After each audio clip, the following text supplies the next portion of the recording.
ഓം ശ്രീ കരുണാകര ഗുരു പരബ്രഹ്മണേ നമഃ. ഈ മൂന്നാമത്തെ ദിവസം ഇന്നിവിടെ നിങ്ങളുടെ മുന്നിൽ നിൽക്കുമ്പോൾ എൻ്റെ ജീവിതത്തിൽ ഞാൻ ആദ്യം ആശ്രമത്തിൽ നിൽക്കാൻ വന്ന ആ സാഹചര്യവും സന്ദർഭവുമാണ് എൻ്റെ മനസ്സിൽ ഉദിക്കുന്നത്. ഒരിക്കലും ഒരു യാത്രയ്ക്ക് പോകാൻ തുടങ്ങിയപ്പം മറ്റുള്ളവരുടെ എല്ലാവരുടെയും പേരെഴുതി കൊണ്ടുപോയി ഗുരുവിനെ വായിച്ചു. എൻ്റെ പേര് മാത്രമില്ല. അപ്പം ഗുരു ചോദിച്ചു, അതെന്താണ് അവളുടെ പേര് എഴുതാത്തത്? അപ്പോൾ പറഞ്ഞ്, അത് ഗുരുവേ പൈസ ഇല്ല, എല്ലാരെയും കൊണ്ടുപോകാൻ പൈസ ഇല്ല. കാരണം ഈ ദർശനമുള്ളവരുടെ ദർശനം തെളിഞ്ഞു കിട്ടണം. ഈ ഓരോ സ്ഥലങ്ങളിൽ, സമാധി ഇടങ്ങളില്, അതുപോലെ ഗുഹാമുഖങ്ങളില്, ചില പള്ളികളില്, ക്ഷേത്രങ്ങളില് ഒക്കെ ഗുരുവിനെ സങ്കല്പം ചെയ്ത് ചെയ്യേണ്ടതുണ്ട്. അതിനു വേണ്ടി പോവുകയാണ്. അപ്പം ഇങ്ങനെ പൈസ ഇല്ലെന്ന് പറയുമ്പം ഗുരു പറഞ്ഞു, അങ്ങനെയല്ല, എൻ്റെ കൂടെ നിന്നിട്ട് അവള് ഒരു സ്ഥലം കണ്ടിട്ടില്ല എന്നുള്ള ഒരു ഖേദം അവക്കൊരിക്കലുണ്ടാകാൻ ഇടയാവില്ല, എൻ്റെ കൂടെ കൂട്ടണം എന്ന് പറഞ്ഞു, എനിക്ക് കൊണ്ടുപോകണമെന്ന് പറഞ്ഞു. അങ്ങനെ ഗുരുവിൻ്റെ അനേക യാത്രകളിൽ, പിന്നെ എല്ലാ യാത്രകളിലും എനിക്ക് പങ്കെടുക്കാനുള്ള ഭാഗ്യം ഉണ്ടായി. അങ്ങനെ ഒരു ദിവസം അനന്തരാം സാറിൻ്റെ വീട്ടുകാര് ഇവിടെ വിശ്വാസികളായിട്ട് വന്നു. ആ വീടിനൊരു വലിയൊരു ദുഃഖം ഉണ്ടായിരുന്നു. സാറിൻ്റെ സഹോദരൻ ഒരു വലിയ രോഗത്തിൽ മരിച്ചുപോയി. ആ ദുഃഖത്തിലിരിക്കുന്ന സമയത്താണ്, അതിൻ്റെ പിന്നിൽ ഒരുപാട് കാര്യങ്ങളുണ്ട്, പദയാത്രയ്ക്കൊക്കെ പോയ കാര്യങ്ങൾ, അതൊന്നും ഞാനിപ്പോൾ ഇവിടെ വിശദീകരിക്കുന്നില്ല. അപ്പൊ അവര് വിശ്വാസികളായിട്ട് ഇവിടെ വന്നു കഴിഞ്ഞപ്പോൾ ഗുരു അവിടെ ചെല്ലാവെന്ന് പറഞ്ഞു. അന്ന് നമുക്ക് സ്വന്തമായി ഒരു വണ്ടിയില്ല, ഒന്നുമില്ലാത്തൊരു സമയമാണ്. ആ അവസരത്തിൽ ഇങ്ങനെ പോകാനിരിക്കുമ്പോഴാണ് നമുക്ക് നീല ബസ് വരുന്നത്. നമ്മുടെ ബസ് വന്നു കഴിഞ്ഞപ്പം ആ ബസ്സിന്റെ അറ്റകുറ്റപ്പണികളെല്ലാം ചെയ്ത് ഗുരു അതിൽ യാത്ര ചെയ്യാൻ തയ്യാറാവുകയാണ്. അപ്പൊ ഗുരുവിന്റെ കൂടെ പോകാൻ 10-30 പേരുണ്ട്. അപ്പം ഗുരുവിന് വണ്ടിയിൽ ഇരുന്ന് പോകാൻ എങ്ങനെ സൗകര്യം ഒരുക്കും? ഇത്രയും ദൂരം കൈയും കാലും മടക്കി ഗുരു എങ്ങനെ ഇരുന്ന് പോകുമെന്ന് എല്ലാവരും വിഷമിച്ച് ആലോചിക്കുകയാണ്. അപ്പോഴിവിടെയുള്ള ആമ്പിള്ളേരെല്ലാരും കൂടെ പറഞ്ഞു, അവരൊരു തീരുമാനമെടുത്തു. അന്ന് തക്കാളിപ്പെട്ടി വരുന്നത് വീങ്ങപ്പെട്ടിയിലാണ്. അപ്പൊ ഈ തക്കാളിപ്പെട്ടി എടുത്ത് കൊണ്ടുപോയി ഈ ഷീറ്റിന്റെ ഇടയിലിട്ട് കെട്ടി, കയറ് വെച്ച് കെട്ടി, അതിലൊരു ബെഡ് വിരിച്ച് ഗുരുവിനൊരു സൗകര്യം ചെയ്തു നമ്മൾ ഇവിടുന്ന് യാത്ര തിരിച്ചു. ഒരു ഫാനോ AC-യോ ഒന്നുമില്ലാത്ത ഈ ചൂടിൽ ഗുരു യാത്ര ചെയ്ത് ബാംഗ്ലൂരെത്തിയപ്പം ഞങ്ങളെ എല്ലാവരെയും വിളിച്ചിട്ട് ഗുരു അവരുടെ വീട്ടിൽ ചെന്ന് കഴിഞ്ഞപ്പം ഗുരു പറഞ്ഞു, ഇവിടെ ദേവീദേവ ആരാധന എന്ന് വെച്ചാൽ അത് അടിയുറച്ച ഒരു രീതിയിൽ അവര് വിശ്വസിച്ച് ആ ഒരുവിധ സംസ്കാരത്തിൽ എല്ലാം ഉണ്ടെങ്കിലും രോഗങ്ങളും ദുഃഖങ്ങളും ദുരിതങ്ങളും കൊണ്ട് നിറഞ്ഞ ഒരു നാടായിട്ട് ആ ആരാധനാദോഷം അങ്ങനെ നിൽക്കുകയാണ്. അപ്പൊ ഈ ആരാധനാദോഷം ഇവിടുന്ന് മാറ്റണമെങ്കിൽ എങ്ങനെ മാറ്റും? അത് ഏതെങ്കിലും ഒരു കുടുംബത്തിൽ അല്ലെങ്കിൽ ആ സ്ഥലത്ത് ഗുരു സങ്കല്പം ചെയ്യുമ്പോഴാണ് ഇതിന് മാറ്റം വരുന്നത്.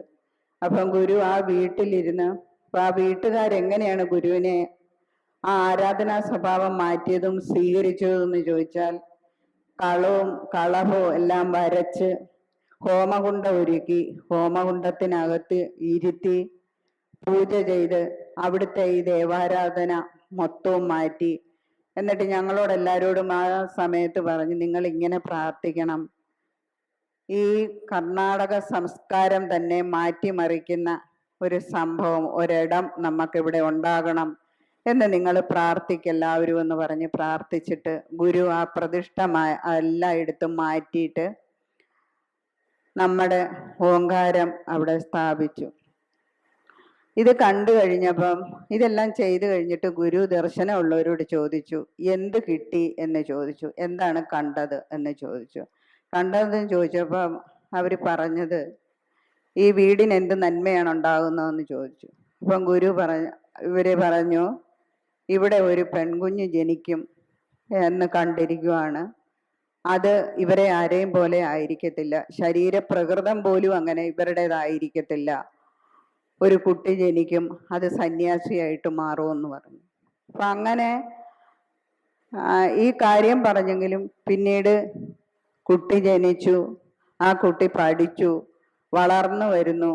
അപ്പം അച്ഛനും അമ്മയ്ക്കും സ്വാഭാവികമായിട്ട് അവർക്ക് തോന്നുന്നത് ഈ കുഞ്ഞിനെ അവർക്ക് ആശ്രമത്തിലേക്ക് വിടാൻ താല്പര്യമില്ല, ഇഷ്ടമില്ല. അപ്പം അച്ഛന് കൂടുതലും കുഞ്ഞിനോട് താല്പര്യം. വിടുന്നതിന് തടസ്സമായിട്ട് പലതും പറഞ്ഞു. ഇടയ്ക്കിടയ്ക്ക് ഞാൻ കൊണ്ടുവരാം ഗുരുവേ, അതുപോലെ ഇതിന് ദർശനമുണ്ട്, ഈ ദർശനവശം ചോദിച്ച് പറയുന്നതിന് ഒക്കെ കൊണ്ടുവരുമ്പം എപ്പോഴും പുള്ളിക്കൊരാദിയാണ്, ഇവിടെ അങ്ങ് നിർത്തിക്കളയുവോ. പക്ഷേ ഈ കുഞ്ഞിന് 16-ാമത്തെ വയസ്സിൽ സ്വയം തീരുമാനമെടുത്ത് ഗുരുപാദത്തിൽ അല്ലെങ്കിൽ ഗുരുവിലേക്ക് ആ കുട്ടി വന്നു. നമ്മളിനി സന്യാസം സ്വീകരിക്കാനുള്ളവർ നിങ്ങൾ മനസ്സിലാക്കണം, എന്തെല്ലാം സുഖ സൗകര്യങ്ങളുണ്ടായിട്ടും ആ കുഞ്ഞ് 16-ാമത്തെ വയസ്സിൽ ഒരു തീരുമാനമെടുത്ത് ഗുരുവിൻ്റെ ആ സ്നേഹത്തിൽ, ഗുരുവിനോടുള്ള ആ മഹിമയിൽ ആ കുഞ്ഞ് തിരിഞ്ഞു വന്ന് ഇന്ന് ആ വീട്ടിൽ നിന്ന് വന്നെന്നുള്ള ഒരിതോ മറ്റ് സ്വഭാവങ്ങളോ ഒന്നുമില്ലാതെ വിനയപ്പെട്ട്, നമ്മുടെ ഭക്ഷണ രീതി അറിയാം, കേരളത്തിൻ്റെ ഭക്ഷണ രീതി, ഇത് വസ്ത്രം, സംസാരം, ഇതെല്ലാം വിട്ടിട്ട് ഇന്ന് നമ്മുടെ ഇടയിൽ ഗുരുവിന് മാത്രം ജീവിക്കുന്ന ഒരു വ്യക്തിയാണ്. ആരാണെന്ന് നിങ്ങൾക്ക് ഞാൻ പറയാതെ അറിയാം. അത് നിങ്ങൾ മനസ്സിലാക്കണം. നമ്മൾ സ്നേഹവും വിനയവും കൊണ്ട് മാത്രമേ നമുക്ക് ഈ ജീവിതം മുന്നോട്ട് കൊണ്ടുപോകാൻ കഴിയുള്ളൂ. നമ്മൾ അധികാരമോ, നമുക്ക് പഠിപ്പ് വേണം, പക്ഷെ ആ പഠിപ്പ്, വിദ്യാഭ്യാസം, യോഗ്യത, ഇതെല്ലാം ഗുരുവിൻ്റെതായിട്ട് മാത്രം, നാം അതിലൊരു ഉപകരണമായിട്ട് മാത്രം നിന്ന് പ്രവർത്തിക്കണം. സ്നേഹത്തിന്റെ ഭാഷ, എല്ലാവരോടും നമ്മൾ വിനയപ്പെട്ടിരിക്കണം. നമ്മളിപ്പം ഒരാളെ കണ്ട നമ്മൾ സദ്ഗുരുവേ ശരണം പറയാൻ പോലും നമ്മൾ മടിക്കില്ല, നമ്മൾ മടിച്ചു പോകുന്നു. നമ്മൾ അങ്ങനെയല്ല, എല്ലാത്തിനോടും വിനയപ്പെട്ടും സ്നേഹിച്ചും നമ്മൾ പോകുന്ന ഒരു മനസ്സുണ്ടാകണം. ഗുരുവിൻ്റെ അടുത്ത് 7 വയസ്സുള്ളതും 70 വയസ്സുള്ളവനും വരുമ്പം ഒരേ ഭാഷയിലാണ് ഗുരു ഇടപെടുന്നത്. അവനോടുള്ള സ്നേഹവും വാത്സല്യവും. ഒരു കുഞ്ഞ് ചിലപ്പോൾ ഓടി വന്ന് ഗുരുവിനോട് പറഞ്ഞൊരു സംഭവം, ഗുരുവേ, ഇന്നലെ അച്ഛനും അമ്മയും ഭയങ്കര വഴക്കായിരുന്നു, എനിക്ക് പഠിക്കാൻ പറ്റിയില്ല. ഗുരു ഇത് ആരോടും പറഞ്ഞില്ല. അവരുടെ അച്ഛനെയും അമ്മയും വിളിച്ചിട്ട് ഗുരു പറഞ്ഞു, ഗുരു അവർക്ക് ഉപദേശം കൊടുത്ത്, കുഞ്ഞുങ്ങളെ സൂക്ഷിക്കണം, നിങ്ങൾ ഇന്നതുപോലെ ഇരിക്കണം, നിങ്ങളുടെ വീട് ഇന്നതുപോലെ ഇരിക്കണം എന്ന് സമാധാനമായിട്ട് പറഞ്ഞു കൊടുത്തു. അപ്പോൾ അതായത് കുഞ്ഞിന്റെ ദുഃഖം, ഒരു വലിയവന്റെ ദുഃഖം എല്ലാം ഗുരു മനസ്സിലാക്കി സ്നേഹത്തോട് മാത്രമേ ഇടപെട്ടിരുന്നുള്ളൂ. അങ്ങനെ ഗുരുവിൻ്റെ ആ സ്നേഹം നമ്മൾക്കും, നമ്മൾ ഒരച്ഛനോ അമ്മയ്ക്കോ മാത്രമല്ല, 100 അച്ഛൻ്റെ അമ്മയുടെയും സ്നേഹം ലഭിക്കുന്ന പോലെ ഗുരുവിൻ്റെ ആ സ്നേഹത്തിൽ ഇല്ലായ്മയിലും നമ്മൾ ഗുരുവിൻ്റെ ആ സ്നേഹത്തിലാണ് നമ്മൾ ഒന്നും അറിയാതെ ഇവിടെ ജീവിച്ചു പോകുന്നത്. ആ ഒരു ജീവിത വൃത്തി നിങ്ങളിൽ ഉണ്ടാകുവാനും നിങ്ങൾ അതിലേക്ക് ഉണർന്നു വരാനും ഞാൻ ഈ സന്ദർഭത്തിൽ നിങ്ങളെ ഓർമ്മിപ്പിക്കുകയാണ്. ഈ യാത്ര തന്നെ കഴിഞ്ഞിട്ട് ഗുരു ഈ ബാംഗ്ലൂർ യാത്ര കഴിഞ്ഞ് തിരിച്ചു വരുന്ന സമയം ഗുരു ചൈതന്യസ്വാമിയുടെ വീട് പാല് കാച്ചുകയാണ്. അപ്പം ചൈതന്യസ്വാമിയുടെ വീട്ടിൽ വന്നു കഴിഞ്ഞാൽ 3 മണി സമയമായിരുന്നു. അവിടെ വന്ന് പാല് കാച്ചി ഗുരു ഭക്ഷണം കഴിച്ചു. ഗുരുവിന് ഭയങ്കരമായ ക്ഷീണമുണ്ട്. യാത്രാ ക്ഷീണം കൊണ്ട് ഗുരുവിന് കിടക്കണം എന്ന് ഗുരു പറയുന്നുണ്ട്. എല്ലാവരും നിർബന്ധിക്കുന്നുണ്ട് ഗുരുവിനോട് കിടക്കണമെന്ന്. പക്ഷേ തൊട്ടടുത്ത് ഗുരുരത്നസ്വാമിയുടെ വീടുണ്ട്. അന്ന് ഗുരുരത്നസ്വാമിയുടെ പേര് ഹരി എന്നാണ്, ചൈതന്യസ്വാമിയുടെ പേര് പുഷ്കരൻ എന്നുമാണ്. രണ്ടുപേരുടെയും വീട് തൊട്ടടുത്തടുത്താണ്. അപ്പം ഗുരു ഭക്ഷണം കഴിച്ചിട്ട് 4 മണിയായപ്പം ഗുരു പറഞ്ഞു, എനിക്ക് അങ്ങോട്ട് പോകണം, ഇവരുടെ വീട്ടിൽ പോകണമെന്ന് പറഞ്ഞു. അപ്പം ഇവരുടെ വീട്ടിൽ ചെന്നു. ഗുരു ചെന്ന പാടെ ആ ഗുരുവിന് വേണ്ടി ഒരുക്കിയിരുന്ന റൂമിൽ കയറി ഗുരു കിടന്നിട്ട് ആ കിടപ്പ് 7 മണി വരെ ഗുരു ഉറങ്ങി എണീറ്റ് കഴിഞ്ഞിട്ട് ഗുരു ചായ കുടിക്കാൻ, ഇവരെന്തൊക്കെയോ ഗുരുവിന് കഴിക്കാൻ ഉണ്ടാക്കി വെച്ചിരുന്നത് എടുത്ത് കൊടുത്തു. അപ്പം ഗുരു കഴിച്ചുകൊണ്ടിരുന്ന സമയം ഗുരു ചോദിച്ചു, ഗുരു ഇങ്ങനെ 4 വശവും തിരഞ്ഞ് നോക്കുന്നു. അപ്പം ഞാനോർത്ത് എന്നെ ആയിരിക്കും, ഗുരുവിന് വല്ലതും വേണ്ടിയിട്ടായിരിക്കും എന്ന് ഓർത്ത് ഞാൻ ഗുരുവിൻ്റെ അടുത്തോട്ട് നിന്നു. അപ്പം ഗുരു എന്നെയല്ല അമ്മയെ ശ്രദ്ധിച്ചിട്ട് ചോദിച്ചു, ഇവിടെ വേറൊരാളുണ്ടല്ലോ, അവൻ എന്ത് ചെയ്യുന്നു ചോദിച്ചു. അപ്പം അമ്മ പറഞ്ഞു, ഗുരു അത് ആഹാരം വിളമ്പി കൊടുക്കുവാണ്, വരുന്നവർക്ക് ആഹാരം കൊടുക്കുവാന്ന് പറഞ്ഞു. അപ്പം ഗുരു പറഞ്ഞു, അവനെ ഇങ്ങോട്ട് വിളിക്കേ എന്ന് പറഞ്ഞിട്ട് അടുത്ത് വന്നാൽ പറഞ്ഞു, നിങ്ങൾക്ക് അവനെ വേണ്ടെങ്കിൽ എനിക്ക് അവനെ വേണം എന്ന് പറഞ്ഞിട്ട് ഗുരു പറഞ്ഞു, അവൻ ചീത്തയായാൽ ഏറ്റവും ചീത്തയാകും, നല്ലവനായാൽ അവൻ വിവേകാനന്ദനെ പോലെ ലോകം അറിയുന്നവനാകും, എനിക്ക് അവനെ വേണം എന്ന് പറഞ്ഞു. എന്നിട്ട് ഗുരു പറഞ്ഞു, നീ ഇപ്പം വസ്ത്രമൊക്കെ എടുത്ത് എൻ്റെ കൂടെ വരണമെന്ന് പറഞ്ഞു.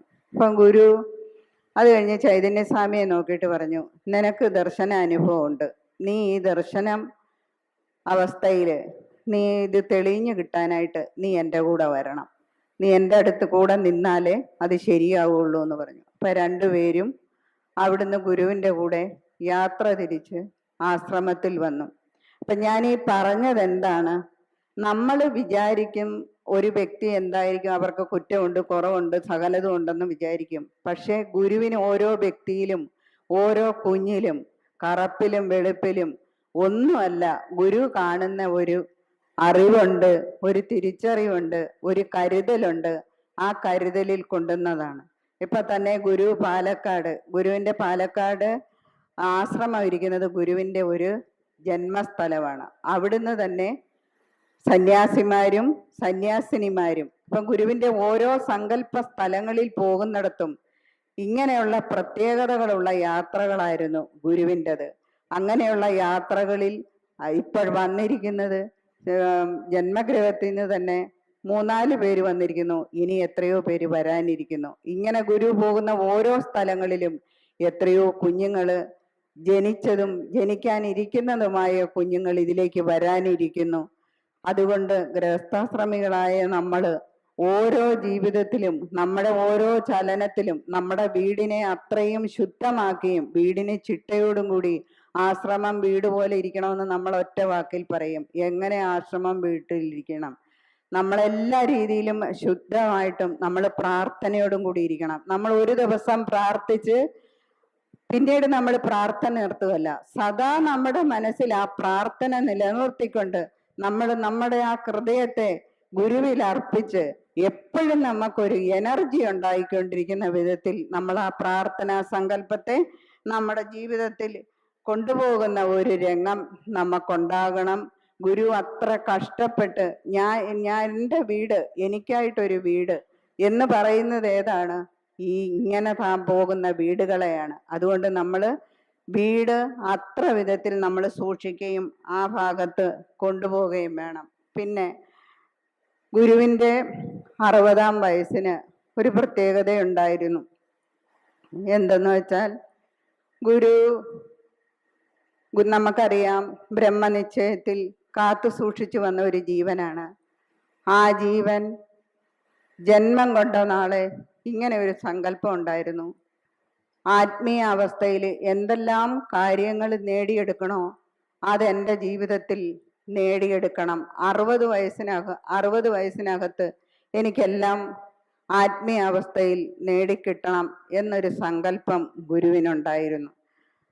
അങ്ങനെ പ്രാർത്ഥനാലയത്തിൻ്റെ കല്ലിട്ട ശേഷം, ഗുരുവിൻ്റെ 60-ാം വയസ്സ് കഴിഞ്ഞതിന് ശേഷം ഈ കല്ലിടുന്ന സമയം ഗുരുവിനെ കണ്ടിട്ടുള്ളവർക്കറിയാം, ഗുരുവിൻ്റെ ശരീരം റോസ് നിറമാണ്. ഗുരുവിൻ്റെ കളറെന്ന് പറയുന്നത് എന്താണെന്ന് നമുക്ക് പറയാൻ പറ്റില്ല. ചില സമയം നല്ല പ്രകാശമായിരിക്കും, ചില സമയം പല വർണ്ണങ്ങളോടുകൂടി വെട്ടിത്തിളങ്ങുന്ന രീതിയിലായിരിക്കും ഗുരുവിൻ്റെ ശരീരം. ഈ ശരീരത്തെ അന്ന് പ്രാർത്ഥനാലയത്തിൻ്റെ കല്ലിട്ട സമയത്ത്, കല്ലിട്ട് കഴിഞ്ഞ സമയം ഗുരുവിൻ്റെ ശരീരത്തിൻ്റെ നിറം മാറി, ഗുരുവിന് വയ്യാതെയായി. 2 മണിക്കൂർ നേരം വെട്ടി വിറയ്ക്കുന്ന പനിയായിരുന്നു. അപ്പോൾ 7-8 പുതപ്പെടുത്ത് ഗുരുവിനെ പുതച്ച് ഒരു 2 മണിക്കൂറിനകത്ത് ആ പനി അങ്ങ് മാറി. പിന്നെ ഗുരുവിന് ശരീരത്തിൻ്റെ അവശതയായിരുന്നു. എന്തുകൊണ്ടാണ്? പ്രാണപ്രതിഷ്ഠ നടത്തുന്നതിന് ഈ ലോകത്തിന്നോളം വന്നിരിക്കുന്ന സകല ആരാധനാകളുടെയും ദുഷ്കർമ്മങ്ങളെ ശുദ്ധീകരിച്ച് ഒരു പുതിയ ഒരു വിഷയത്തെ, ആശയത്തെ ഉണ്ടാക്കുന്നതിന് വേണ്ടി ഗുരു അടിസ്ഥാന ശില പാകിയത്. ആ കർമ്മഗതി, ഗുരു ലോകത്തിന്റെ കർമ്മഗതി ഏറ്റെടുത്തതിന്റെ ഭാഗമായിട്ടാണ് ഗുരുവിന് ആ വന്ന വിഷമം. അത് കഴിഞ്ഞ് കുറേ ദിവസം കഴിഞ്ഞിട്ട്, ഇന്ന് നിങ്ങൾക്കറിയാം പ്രാർത്ഥനാലയത്തിന്റെ പുറകിൽ ഒരു ചെറിയ മുറ്റം കാണുന്നുണ്ടല്ലോ, ആ മുറ്റത്തൂടെ ഗുരു നടന്ന് പ്രാർത്ഥിക്കുവാണ്. അപ്പം ഞാൻ ഇങ്ങനെ കുറച്ച് ദൂരെയായിട്ട് നിൽക്കുകയാണ്. അന്നൊക്കെ പ്രാർത്ഥിക്കുന്നെന്ന് പറഞ്ഞാൽ വളരെ ശക്തമായിട്ടാണ് നടന്ന് പ്രാർത്ഥിക്കുന്നത്. നമുക്ക്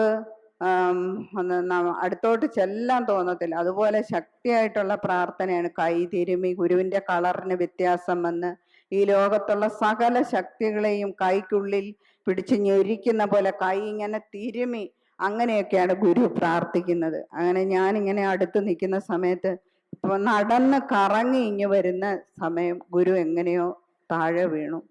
താഴെ ആ വീണ അത്രയും ക്ഷതത്തിൽ ഗുരുവിന് ശരീരത്തൊന്നും സംഭവിച്ചില്ല. പക്ഷെ ഗുരു വീണ് വിയർത്ത് കുളിച്ച് മാതിരിയായി. അപ്പൊ ഞാൻ മാത്രമേ അടുത്തുള്ളൂ. ഞാൻ കിടന്ന് വിളിച്ചു കൂകി കരഞ്ഞു. അപ്പോഴത്തേക്ക് ആരൊക്കെയോ ഓടി വന്നു ഗുരുവിനെ താങ്ങി പിടിച്ച് ഇപ്പൊ ആദ്യ സങ്കല്പം ലയിച്ച് ആ റൂമിലേക്ക് ഗുരുവിനെ കൊണ്ടുപോയി. ഇപ്പൊ അന്നത്തെ ദിവസമൊക്കെ ഗുരുവിന് ഭയങ്കര ക്ഷീണമായിരുന്നു. പിറ്റേ ദിവസം രാവിലെ ഒരു 9 മണിയായപ്പം ഗുരുവിൻ്റെ അടുത്ത് ഞാനുണ്ട്, ദർശനമുള്ളവരുണ്ട്. അപ്പൊ ഇതിന്റെ കാരണം ഗുരു പറയുന്നത്, ഞാനൊരു സങ്കല്പം ചെയ്തിരുന്നു, 60 വയസ്സ് കഴിഞ്ഞിട്ട് എനിക്ക് ഈ ഭൂമിയിലുള്ള ജീവിതം വേണ്ട എന്ന് സങ്കല്പിച്ചതിന്റെ ഭാഗമായിട്ടാണ് ഗുരുവിന് ഈ വിഷമം ഉണ്ടായത്. അപ്പൊ ഗുരു അപ്പോഴും പറയുന്നത്, ഗുരു എന്താണ്, അപ്പൊ ഞങ്ങളെല്ലാവരും കേൾക്കുമ്പോൾ നമ്മുടെ എല്ലാമായിട്ട് നമ്മൾ 24 മണിക്കൂറും ഗുരുവിന്റെ കൂടെ നടന്നിട്ട് ഗുരു ഈ വാക്ക് കേൾക്കുമ്പോൾ നമ്മൾ തകർന്നു പോകും. നമ്മള് കരഞ്ഞു വിളിച്ചപ്പോഴത്തേക്ക് ഗുരുവിന്റെ കാലിൽ കെട്ടിപ്പിടിച്ച് കരഞ്ഞപ്പോഴത്തേക്കും ഗുരു പറഞ്ഞു, അങ്ങനെയല്ല മക്കളെ, ബ്രഹ്മ അനുവാദം ഉണ്ടെങ്കിൽ മാത്രം മതി, ഇല്ലെങ്കിൽ വേണ്ട എന്ന് പറഞ്ഞു. അപ്പം ദർശനമുള്ളവര് നോക്കി, ശിഷ്യപൂജ അടക്കമുള്ളവര് നോക്കിയപ്പോ പറഞ്ഞു, 12 വർഷം, 72 വർഷം, 72 വയസ്സ് മാത്രം, അത് കഴിഞ്ഞ് നിങ്ങൾക്ക് കിട്ടത്തില്ല എന്ന് പറഞ്ഞു. അത് തൊട്ട് ഗുരുവിനെ ഗുരു സ്വന്തമായിട്ട് തന്നെ എല്ലാ കാര്യങ്ങളും ശക്തമായിട്ട് നടന്ന് ചെയ്യുന്ന ആ സാഹചര്യത്തിൽ ഇത് തൊട്ടൊരു കൊച്ചു കുഞ്ഞിൻ്റെ അവസ്ഥയായി. നമ്മൾ ഈ പകലില്ലാതെ ഗുരുവിനെ നോക്കണം. ഗുരു കിടക്കുന്നിടത്ത് ഗുരുവിൻ്റെ ദേഹത്ത് നമ്മൾ എവിടെയെങ്കിലും കൈവെക്കണം. കൈവച്ച് നമ്മൾ ഗുരുവിൻ്റെ ചലനം വരെ ശ്രദ്ധിക്കേണ്ട സമയമുണ്ട്. ഞാനും ഈ സമയമായപ്പോഴത്തേക്കും ദർശനമുള്ള ഒരു 4-5 പേരുണ്ടായിരുന്നു. അതിൽ 3-4 പേര് അവരുടേതായ രീതിയിൽ പല വാസനാ സ്വഭാവം അവരിൽ വന്ന് ഗുരുവിൻ്റെ വാക്ക് സൂക്ഷിക്കാതെ അവർക്ക് മാറിപ്പോകേണ്ടി വന്നു. പിന്നെയുള്ളത് ഞാനും ശിഷ്യപൂജിത തന്നെയാണ്. ഞങ്ങൾ മാത്രം ഗുരുവിൻ്റെ അടുത്ത് നിൽക്കുന്നു. ബാക്കി ഗൃഹസ്ഥര് 4 പേര് ഇവിടെ താമസിക്കാൻ വന്നവരെ നിങ്ങൾക്കറിയാം. അവരെയും ബാക്കി സന്യാസിമാര്, സ്വാമിമാര് ഉണ്ട്. ബ്രഹ്മചാരികളായിട്ട് വിശ്വാസസ്വാമി, നവകൃപസ്വാമി, നവതന്മസ്വാമി, ചൈതന്യസ്വാമി, ഇവരെല്ലാവരും ഉണ്ട്. 24 മണിക്കൂറും ഗുരുവിനെ നമ്മൾ അതുപോലെ സൂക്ഷിക്കണം എന്നാണ് പറഞ്ഞത്. ഈ 12 വർഷവും ഈ 72 വർഷവും സത്യം പറഞ്ഞാൽ അങ്ങനെ തന്നെ നമ്മൾ നോക്കി ഗുരുവിന്. അന്ന് തൊട്ട് ഞാൻ പറഞ്ഞില്ലേ, ചെരുപ്പിൻ്റെ അടി കേട്ടാലേ, നമ്മൾ ചെരുപ്പിൻ്റെ വാറടി കേട്ടാലേ ഗുരു എവിടെയാണെന്ന് നമുക്ക് മനസ്സിലാക്കാൻ പറ്റുള്ളൂ. ആ സ്ഥാനത്ത് ഗുരുവിനെ നമ്മൾ കയ്യിൽ പിടിച്ചുകൊണ്ട് നടക്കേണ്ട ഒരാളുടെ സഹായമില്ലാതെ ഗുരുവിന് നടക്കാൻ പറ്റാതെയായി. ആഹാരം ഗുരുവിന് കഴിക്കാൻ പറ്റാതെ. അപ്പോഴത്തേക്കും ആശ്രമത്തിൻ്റെ രീതിക്ക് വേറെ കുറച്ചുകൂടി മാറ്റം വന്നു. ആളുകൾ വരാൻ തുടങ്ങി. അപ്പം ഡോക്ടർമാർ, അങ്ങനെ പല രീതിയിലുള്ള അറിവുള്ള ആളുകൾ കുറച്ചുകൂടി വരാനും ഗുരുവിൻ്റെ ശിഷ്യന്മാരായിട്ടും വരാനും നിൽക്കാനും ഉള്ള സന്ദർഭം ഉണ്ടായി. ഗുരുവിനെ ശുശ്രൂഷിക്കാനും ഒക്കെ ഈ 4 വീട്ടുകാരും പെട്ടവരും ഉണ്ടായിരുന്നു. അങ്ങനെ ഈ ഗുരുവിനെ സൂക്ഷിച്ചു കൊണ്ടിരുന്ന ആ കാലം അങ്ങനെ കഴിഞ്ഞു പോയി. സത്യത്തിൽ 72ാമത്തെ ആ സമയവും ആ ദിവസവും വന്നു. അന്ന് രാവിലെ മുതൽ എന്തോ എനിക്ക് ഭയങ്കര വിഷമം തോന്നുവാണ്. ഗുരു നമ്മളെ വിട്ടുപോകും എന്നെനിക്ക് ഭയങ്കര വിഷമം തോന്നി. ഞാൻ ഗുരുവിനെ നോക്കി ഇങ്ങനെ കരയാണ്. അപ്പം ഗുരു തമാശയിൽ പറയാണ്, ഇവളെന്തിനാ എന്നെ നോക്കി ചിരിക്കുന്നത്, ഇവളെന്തിനാടി എന്നെ നോക്കി ചിരിക്കുന്നതെന്ന് ചുറ്റും നിന്നവരോട് ഗുരു ചോദിക്കും. അപ്പം എനിക്ക് ഇങ്ങനെ മനസ്സിൽ തോന്നുന്നുണ്ട്, എന്തോ അങ്ങനെ വിഷമമായിട്ട് മനസ്സിൽ തോന്നുകയാണ്. ഇപ്പം നമുക്കറിയാം, രാത്രി 9 മണിക്ക് ആ മഹാസംഭവം നടന്നു കഴിഞ്ഞപ്പം ദൈവമേ, അന്ന് കുറച്ച് സന്യാസിമാരും ഗൃഹസ്ഥരും എല്ലാം അതിന് ഗുരുവിൻ്റെ അടുത്ത് നിന്ന് സാക്ഷ്യം വഹിച്ചു. ആ ഒരു സംഭവം കഴിഞ്ഞ് നിൽക്കുമ്പോൾ എൻ്റെ മനസ്സിൽ ദൈവമേ, 24 മണിക്കൂറും ഗുരുവിൻ്റെ കൂടെ നമ്മൾ ശുശ്രൂഷിച്ചും ചിരിച്ചും കളിച്ചും നമുക്ക് സ്നേഹവാത്സല്യം തന്ന ഒരു ജീവൻ ഇങ്ങനെ എന്നുള്ള ആ ഒരു വിഷമം വന്നിട്ട് എന്താ പറയുക, നമുക്ക് ചിറകറ്റ ഒരു പക്ഷിയെ പോലെ പറക്കാനാവാതെ നീറിപ്പുകയുന്ന വേദനയിൽ, ദൈവമേ, എല്ലാം നഷ്ടപ്പെട്ട ഒരു വേദനയിൽ ചിറകറ്റതുപോലെ നിന്ന് പിടയുന്ന ഒരു വേദന ഉള്ളിലിങ്ങനെ തോന്നിയപ്പം ഗുരു തന്നെ എന്നെ സമാധാനിപ്പിക്കുന്നതായിട്ട് തോന്നി. ആ ഗുരു തന്നെ ഒരു ശക്തി തരുന്നതായിട്ട് തോന്നി. അതുപോലെ എനിക്ക് മാത്രമല്ല, പിറ്റേ ദിവസം തന്നെ ഇവനൊരു വാക്കുണ്ടായി, ഞാൻ നിങ്ങളെ വിട്ടുപോയിട്ടില്ല, ഞാൻ നിങ്ങളുടെ എല്ലാമായിട്ടും എല്ലാവരിലും നിൽക്കുന്നു. ആ ഒരു വാക്ക് സത്യമായിട്ട് ഇന്ന് നമുക്ക് അനുഭവപ്പെടുകയാണ്. ഇന്ന് നമ്മൾ ഗുരുവിൻ്റെ ശരീരം നമ്മൾ എങ്ങനെ ശുശ്രൂഷിച്ചോ അതുപോലെ ഇന്ന് നമ്മൾ ഗുരുവിൻ്റെ ദിനംദിന കാര്യങ്ങളിൽ, നമ്മൾ ബാത്റൂമിൽ കൊണ്ടുപോകുന്ന കാര്യം തൊട്ട് ഇന്ന് പൂജാതി കാര്യങ്ങൾ വരെ എല്ലാ കാര്യങ്ങളും നമ്മൾ ഗൃഹസ്ഥര് സഹിതം ചെയ്യുന്നു. അതുപോലെ ഗുരുവിന് ആഹാരം കൊടുക്കുന്നു, ഗുരുവിൻ്റെ വസ്ത്രം കഴുകുന്നു, ഗുരുവിനെ ശുശ്രൂഷിക്കേണ്ട എല്ലാ കാര്യങ്ങളും നമ്മൾ ചെയ്യുന്നു. നമുക്കതിൽ ഇന്ന് ഗുരു നമ്മളിൽ നിന്നും വിട്ടുപോയിട്ടില്ല. നമ്മളിൽ എപ്പോഴും കരണീയമായിട്ട് താങ്ങും തണലുമായിട്ട് നിൽക്കുന്നെന്നുള്ള അനുഭവ സത്യമാണ് നമ്മുടെ മുന്നിൽ നമുക്കുള്ളത്. അതാണ് നമ്മളെ ഓരോരുത്തരെയും ജീവിപ്പിച്ചു കൊണ്ടുപോകുന്നതും ജീവിതം തരുന്നതും താങ്ങും തണലുമായിട്ട് ഗുരു നമുക്ക് നിൽക്കുന്ന ഒരു കാര്യം. അതാണ് ഇന്ന് നമ്മൾക്ക് തരുന്ന ഈ സന്ദർഭത്തെ നമ്മൾ കളയാതെ നമ്മൾ സൂക്ഷിക്കണം. നമുക്ക് പ്രാർത്ഥന വേണം, പ്രാർത്ഥന ശക്തിയായിട്ട് ചെയ്യണം. ഞാൻ പറഞ്ഞില്ലേ, പ്രാർത്ഥന കൊണ്ട് മാത്രമാണ് ഗുരു ഇതിവിടെ നേടിയെടു വെച്ചിരിക്കുന്നത്. അപ്പം നമ്മളിലും ആ പ്രാർത്ഥന ഉണ്ടാകണം.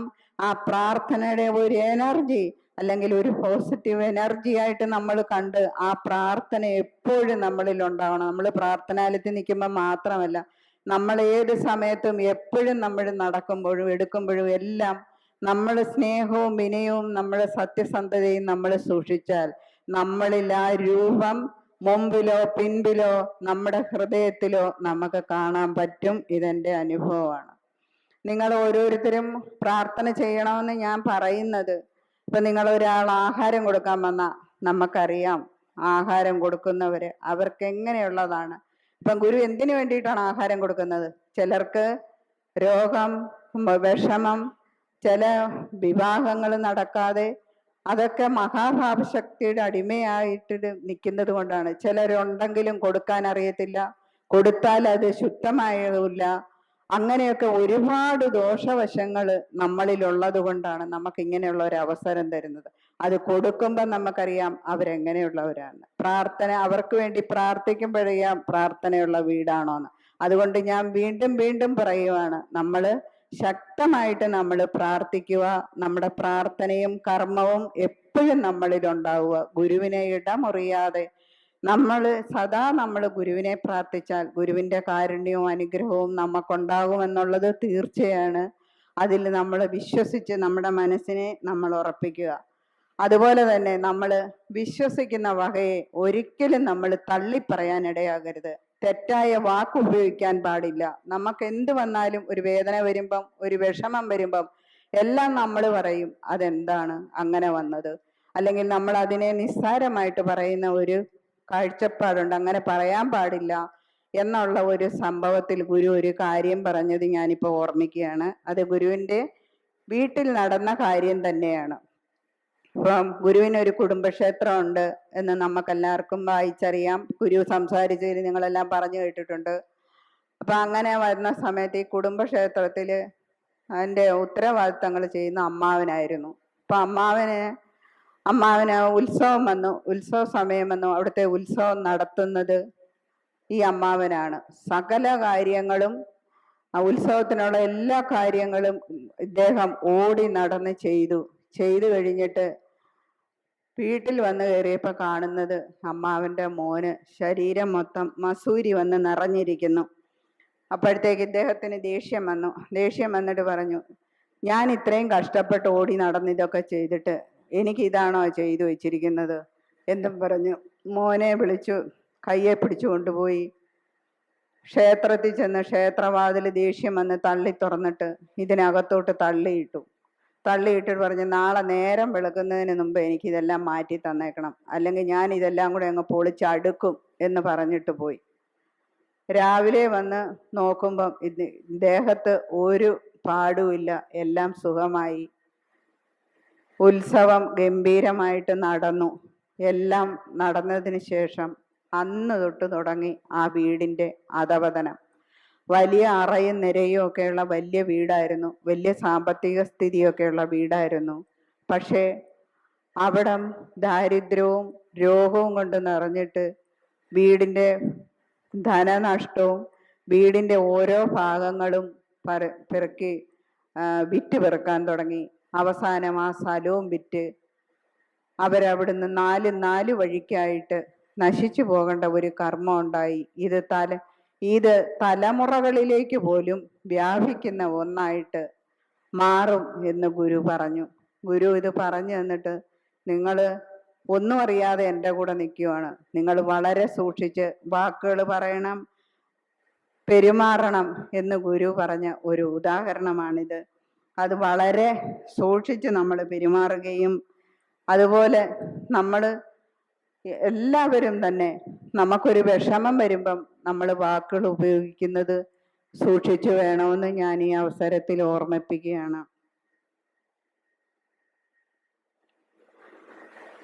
പിന്നെ നമ്മൾ ആശ്രമത്തിൽ നിൽക്കുമ്പോൾ നമുക്ക് ബ്രഹ്മചാരികളും സന്യാസിമാരും അത് പ്രത്യേകം ശ്രദ്ധിക്കണം ഞാൻ ഈ പറയുന്ന കാര്യം. കാരണം നമുക്ക് തടസ്സങ്ങളുണ്ടാകും, പ്രയാസങ്ങളുണ്ടാകും, ബുദ്ധിമുട്ടുണ്ടാകും, ഗുരുവിനെ വിട്ടുപോകേണ്ടത് വരും.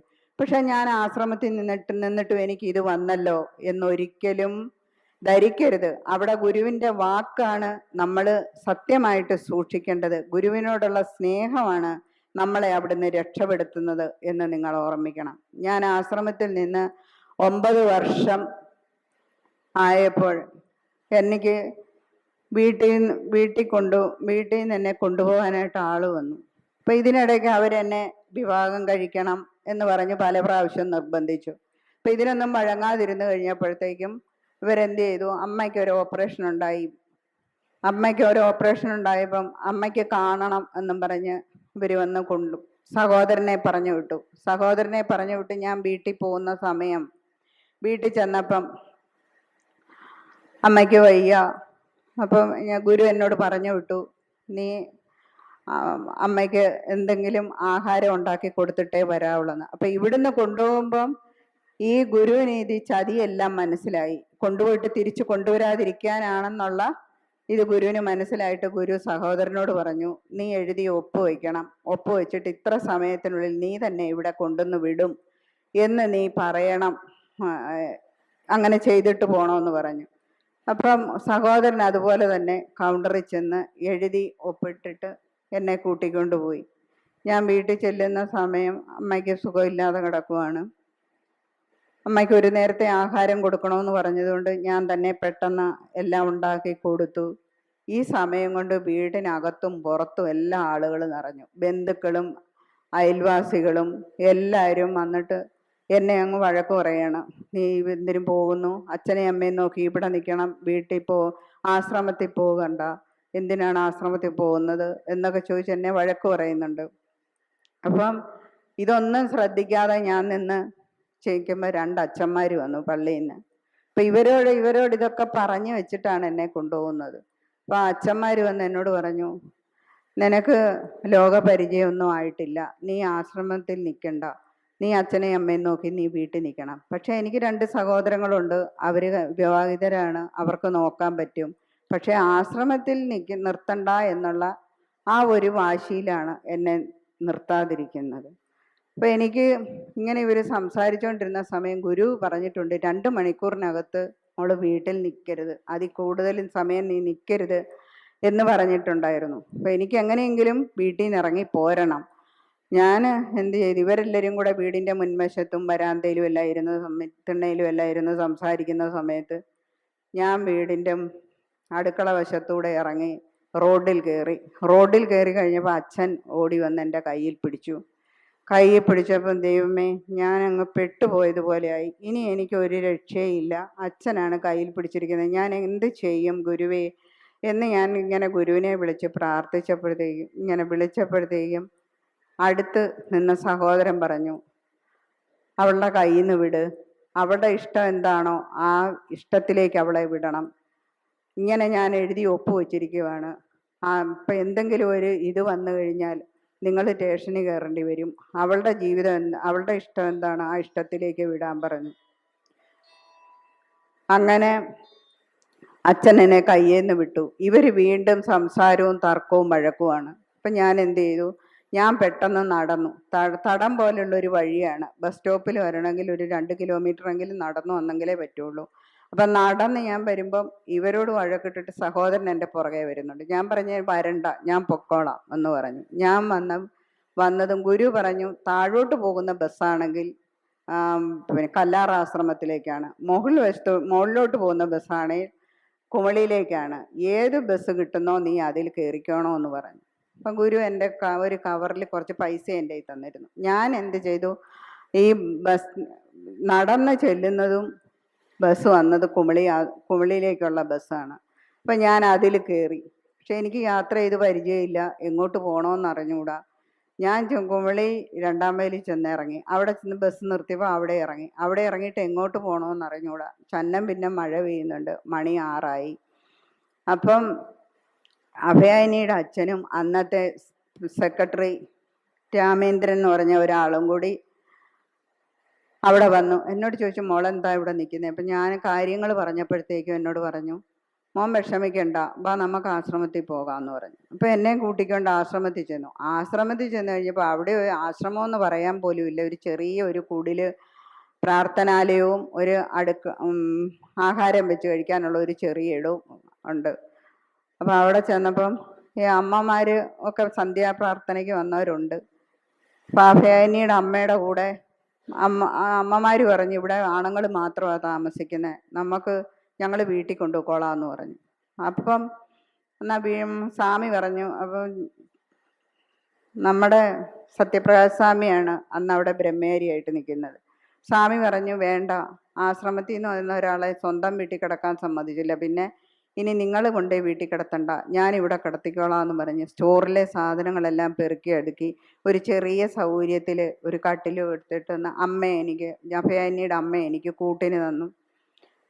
അപ്പോഴാണ് കല്ലാർ ആശ്രമത്തിൽ നിന്ന് ഒരു വിവരം അറിയിക്കുന്ന വീട്ടുകാർ ഇങ്ങനെ എന്നെ കൂട്ടിക്കൊണ്ട് പോകാനായിട്ട് ആളിനെയും കൂട്ടി വരുന്നുണ്ട്, ആശ്രമത്തിലൊരു പ്രശ്നം ഉണ്ടാകാതെ സൂക്ഷിക്കണം എന്നിങ്ങനെ പറഞ്ഞു. അത് മാത്രമല്ല, അമ്മയുടെ അച്ഛൻ്റെ ആൾക്കാരൊക്കെ മുണ്ടക്കയം ചങ്ങനാശ്ശേരി ഈ ഭാഗത്തുണ്ട്. അപ്പോൾ അവർ പറഞ്ഞു, അവരെയൊക്കെ ഇവർ അറിയിച്ചു കഴിഞ്ഞ് ഇനി എന്ത് ചെയ്യണമെന്നറിയാതെ ഇനി ഗുരു പറഞ്ഞ സമയത്ത് എനിക്ക് ഇവിടെ എത്തിയാൽ മതി ഗുരുവേ എന്നുള്ള ആ ഒരു മനസ്സിൽ ഞാൻ വെമ്പൽ കൊള്ളുവാണ്. അപ്പം അവിടുന്ന് 9 മണി 10 മണി രാത്രിയായപ്പം എനിക്ക് ആശ്രമത്തിൽ ഇപ്പം ഗുരുവിൻ്റെ അടുത്ത് പോകണമെന്ന് പറഞ്ഞു.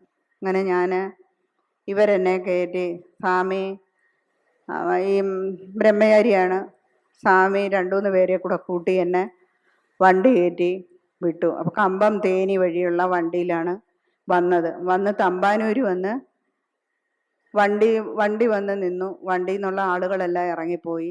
ഞങ്ങൾ 3-4 പേര് ആ വണ്ടിയിൽ ഇരിപ്പുണ്ട്. അപ്പം ഞാനും എവിടെ ഇറങ്ങണം എന്തിറങ്ങണം എന്നറിയാതെ ഞാനും വിഷമിച്ചിങ്ങനെ ഇരിക്കുമ്പോഴത്തേക്കും നമ്മുടെ സതീശ മാമൻ്റെ സുകുമാരിയമ്മ വന്നു. ചേച്ചി ജോലിക്ക് പോകാനായിട്ട് ചോറും പൊതിയും ഒക്കെ ആയിട്ട് ചേച്ചി വന്നതാണ്. അപ്പം ചേച്ചി വന്ന്, ചേച്ചി എന്നെ കണ്ടതേ ഇനി ഇറങ്ങി വാ, ഇനി ഇവിടെ ഇതിലിരിക്കരുത്, ഇത് തമിഴ്നാട്ടിലേക്കാണ് ഈ വണ്ടി പോകുന്നതെന്ന് പറഞ്ഞു. അപ്പം ഞാൻ ഇറങ്ങി വന്നു. ചേച്ചി എന്നെയും കൂട്ടിക്കൊണ്ട് ആശ്രമത്തിൽ വന്നു. ആശ്രമത്തിൽ വന്നപ്പം ഗുരു ഭയങ്കരമായിട്ട് വിഷമിച്ചിരിക്കുകയാണ്. എനിക്ക് എന്ത് സംഭവിച്ചു, എന്താണ് ഈ അറിവില്ലാത്ത രീതിയിൽ എൻ്റെ മനസ്സ് മാറിയോ എന്താണെന്നറിയാതെ ഗുരു വിഷമിച്ചിരിക്കുക. ഞാൻ വന്നു കയറിയ ഗുരു പറഞ്ഞു, കുളിക്കണ്ട, അവളെ ഇഞ്ഞ് വരാൻ പറഞ്ഞു. അപ്പം ഞാൻ ഗുരുവിൻ്റെ അടുത്തോട്ട് ഓടി ചെന്നു. എനിക്ക് പെട്ടെന്ന് സങ്കടം വന്നു. ഞാൻ ഗുരു എൻ്റെ കൈ രണ്ടിലും, ഞാൻ നമസ്കരിക്കാൻ കുനിഞ്ഞപ്പോഴത്തേക്കും ഗുരു എൻ്റെ രണ്ട് കൈയിലും കയറി പിടിച്ചിട്ട് ഗുരു എന്നോട് പറഞ്ഞു, നീ വിഷമിക്കണ്ട, നീ തികച്ചും ഒരു അനാഥയായിട്ടാണ് ഇപ്പോൾ നീ വന്നിരിക്കുന്നത്. നീ ഒരിക്കലും അനാഥയല്ല. ഞാൻ ആയിരങ്ങളുടെ ഇടയിലാണ് നിന്നെ ഞാൻ നിർത്തിയിരിക്കുന്നത്. നീ വിഷമിക്കണ്ട എന്ന് പറഞ്ഞു. ഇന്ന് സത്യത്തിൽ എനിക്ക് എത്ര അച്ഛനും അമ്മമാരുണ്ട്, സഹോദരങ്ങളുണ്ട്. എല്ലാവരുടെ ഇടയിൽ ഗുരുവിൻ്റെ ആ വാക്ക് സത്യമായിട്ട് ഇന്ന് ഞാൻ അനുഭവിച്ചുകൊണ്ടിരിക്കുന്ന രംഗമാണ് എനിക്ക് ഇന്ന് എൻ്റെ ജീവിതത്തിലുള്ളത്. എനിക്ക് അച്ഛനും അമ്മയും, ഒരച്ഛനും അമ്മയ്ക്കും വേണ്ടി 1000 അച്ഛനും അമ്മയും, സഹോദരങ്ങളത് 2 പേർക്ക് എത്ര സഹോദരങ്ങൾ. അങ്ങനെ എൻ്റെ ജീവിതത്തിൽ ഗുരു തന്ന ആ ഒരു കാരുണ്യമാണ് എൻ്റെ ജീവിതം. ഗുരുവിൻ്റെ കരുതലാണ് എൻ്റെ ജീവിതം.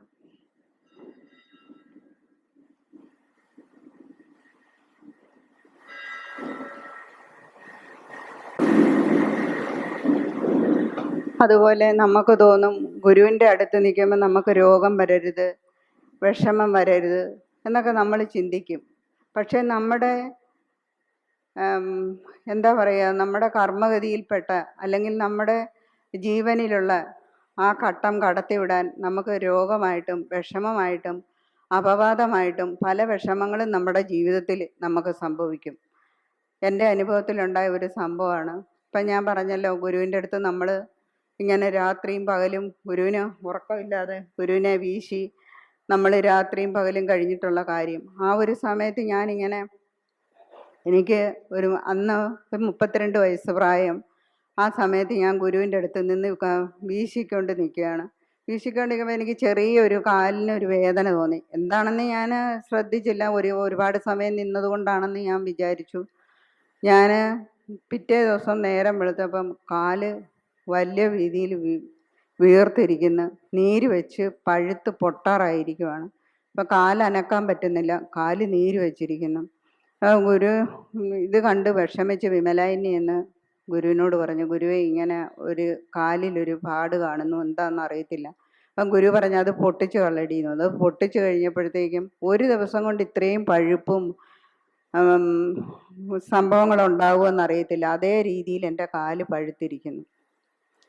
അപ്പം ജന്നി തന്നെ അതൊരു സൂചി കൊണ്ട് കുത്തി പൊട്ടിച്ച് അതിൻ്റെ പഴുപ്പെല്ലാം ഞെക്കി കളഞ്ഞു. അപ്പം ഞരമ്പ് ഇതെല്ലാം കാണാം, എനിക്ക് കാല് തറയിൽ കുത്താൻ പറ്റുന്നില്ല. അപ്പം ഞാൻ വിഷമിച്ചിങ്ങനെ ഇരിക്കുവാണ്. അപ്പം ഗുരു ചോദിച്ചു, ജന്നിമാരോട് ചോദിച്ചു, സുഭദ എവിടെ പോയി എന്ന് ചോദിച്ചു. അവളെ വിളിക്കാൻ പറഞ്ഞു. അപ്പം ഞാൻ അടുത്ത് ചെന്നപ്പം ഗുരു പറഞ്ഞു, എൻ്റെ കാലിൻ്റെ വിഷമോ മറ്റ് വിഷമോ ഒന്നും ഗുരു ചോദിക്കുന്നില്ല. ഗുരു പറയുന്നു, നീ എനിക്ക് ആഹാരം ഉണ്ടാക്കി തരണം, നീ വെക്കുന്ന ആഹാരം മതി, എനിക്ക് നീ കൊണ്ടുവന്ന് തന്നാൽ മതി എന്ന് പറഞ്ഞു. പക്ഷെ എനിക്ക് എൻ്റെ മനസ്സിൽ തോന്നുന്നതേമേ എൻ്റെ കാല് വയ്യ, ഞാൻ എങ്ങനെ ചെയ്യും, എന്ത് ചെയ്യുമെന്ന്. അപ്പം ഗുരു വേറെ ആരെ കൊണ്ടും ചെയ്യാനും സമ്മതിച്ചില്ല, ഞാൻ മാത്രം ചെയ്യാൻ പറഞ്ഞു. ഞാൻ പോയി ഈ കാലൊക്കെ കെട്ടിവെച്ച് ഞാൻ ഗുരുവിന് ആഹാരം ഉണ്ടാക്കി കൊണ്ടുവന്ന് കൊടുക്കുന്നു. ഗുരു ഇങ്ങനെ ഒരു ഭാവം പോലും ശ്രദ്ധിക്കുന്നില്ല. അങ്ങനെ ഈ വേദന കൊണ്ട് പൊളഞ്ഞ് ഞാൻ നടക്കുന്ന സമയത്ത് തിരുവനന്തപുരത്തെ ഗുരുകൃപ രാജേഷിൻ്റെ അച്ഛനും അമ്മയും കൂടി വന്നു. ഒരു ദിവസം വന്നു കഴിഞ്ഞപ്പോൾ ഈ കാലിങ്ങനെ നീര് വെച്ച് വീർത്തിരിക്കുവാണ്. അപ്പം എനിക്ക് നടക്കാൻ പോലും പറ്റുന്നില്ല. ഞാൻ ഗുരുവിൻ്റെ അടുത്ത് ഈ ആഹാരം കൊണ്ട് പോയിട്ട് തിരിച്ചു വരുന്നത് ഇവർ കണ്ടു കഴിഞ്ഞിട്ട് ഇവർ ചോദിച്ചു എന്നോട്, ഗുരുവിനോട് വന്ന് ചോദിച്ചു, ഗുരുവേ അന്ന് നമുക്ക് ഹോസ്പിറ്റലൊന്നുമില്ല.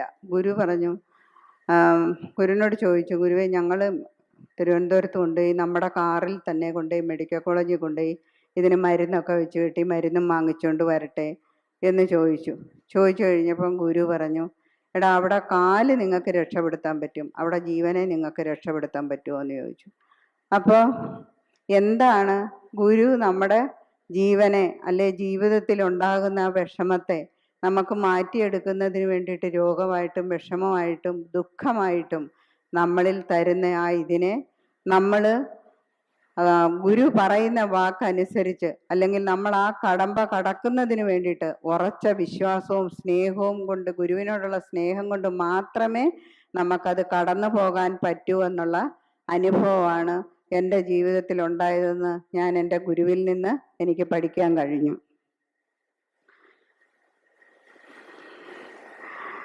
പിന്നെ